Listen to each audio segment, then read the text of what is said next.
नमस्कार, स्वागत है आपका हमारे इस चैनल में। इस वीडियो में हम बात करेंगे एयर कूल्ड कंडेंसर के बारे में। एयर कूल्ड कंडेंसर का बेसिक प्रिंसिपल क्या रहता है, कैसे काम करता है और उसका एडवांटेजेस क्या है और कहाँ पर यूज होता है। तो इस वीडियो को एंड तक जरूर देखें और हमारे इस चैनल को सब्सक्राइब करना मत भूलिए। तब बात करते हैं कंडेंसर की। जैसे कि हम जानते हैं, तो कंडेंसर का मेन फंक्शन है to condensate the exhaust steam from the turbine and condenser है वो बहुत ही मोस्ट इंपोर्टेंट कंपाउंड रहता है टरबाइन साइकिल का, क्योंकि जो टरबाइन हिट रेट है वो ऑलमोस्ट कंडेंसर पर डिपेंड रहता है। जैसे हम जो बिग कैपेसिटी पावर प्लांट रहते हैं उसमें ट्विन शेल डबल से डबल पास सरफेस टाइप कंडेंसर यूज होते हैं। ये सभी कंडेंसर रहते कन्वेंशनल टाइप में, उसमें वाटर यूज होता है एज ए कूलिंग मीडियम। अब बात करें एयर कूल्ड कंडेंसर की, तो it is a type of direct cooling system.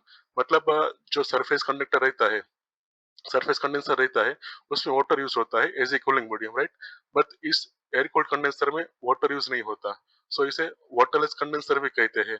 सो जैसे हम पावर प्लांट की साइट सिलेक्शन की बात करें, तो जहां पर वाटर के क्राइसिस रहते हैं, ऐसे अकॉर्डिंग टू साइट सिलेक्शन, जब वाटर की अवेलेबिलिटी कम हो तो, उस कंडीशन में हम इस टाइप कंडेंसर को प्रेफरेंस दे सकते हैं। और अगर जहां पर एम्बिएंट टेम्परेचर अगर डाउन रहता है, it is the most suitable to use the air cooled condenser, right. उसमें जैसे देखा हमने कि वाटर यूज नहीं होता, पर एयर यूज होती है as a cooling medium steam को कंडेंसेट करने के लिए। तो वहां पर एक स्टीम ट्यूब्स रहती है और नीचे एक्सियल फैन रहता है जो एयर को फोर्स करता है continuously.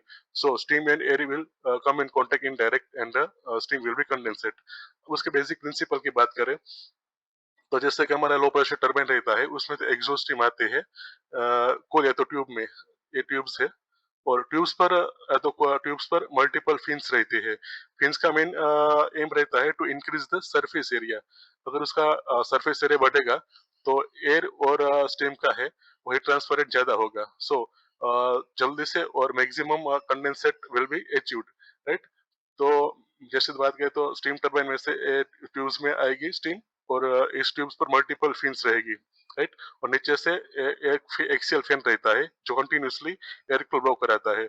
So due to this interact contact of steam and air, steam will be condensed and collected at the bottom. This is the bottom condensate collection, or this condensate will backfill to the hot well.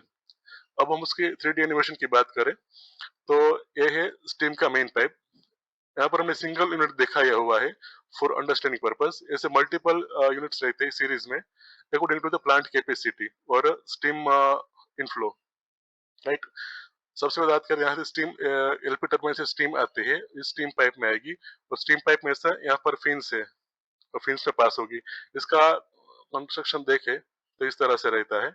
Steam यहाँ से इन होगी और यहाँ पर holes रहते हैं वो दोनों साइड से, यहाँ से स्टीम जाएगी फिन्स में, राइट। जो मल्टीपल फिन्स रहती है और फिन्स में से फिन्स के नीचे एयर फैन दिया होता है, एक्सियल फैन, और एयर को फ्लो कराता है। सो जैसे देखा कि स्टीम यहाँ से अंदर जाएगी फिन्स में और फिन्स में से फिन्स के अराउंड एयर रहता है, तो इंटरैक्ट कांटेक्ट से कंडेंसेट कलेक्ट होगा। कंडेंसेट यहाँ पर नीचे कलेक्ट होगा। उसका अरेंजमेंट देखे तो फिन्स में से जो नीचे आती है स्टीम और नीचे कंडेंसेट के रूप में कलेक्ट होती है, राइट। और दिस कंडेंसेट फर्दर हॉटवेल में फीड किया जाता है। हॉटवेल में से फिर सी पंप और सी पंप थ्रू हम डी रिटर्न में फीड करते हैं। और again we are utilising the same for boiler in as a feed water. ऐसे क्लोज लूप साइकिल रहते हैं। अगर आपको इस वीडियो पसंद आया है तो इसे लाइक करिए और हमारे इस चैनल को सब्सक्राइब से जरूर करिए। Thank you.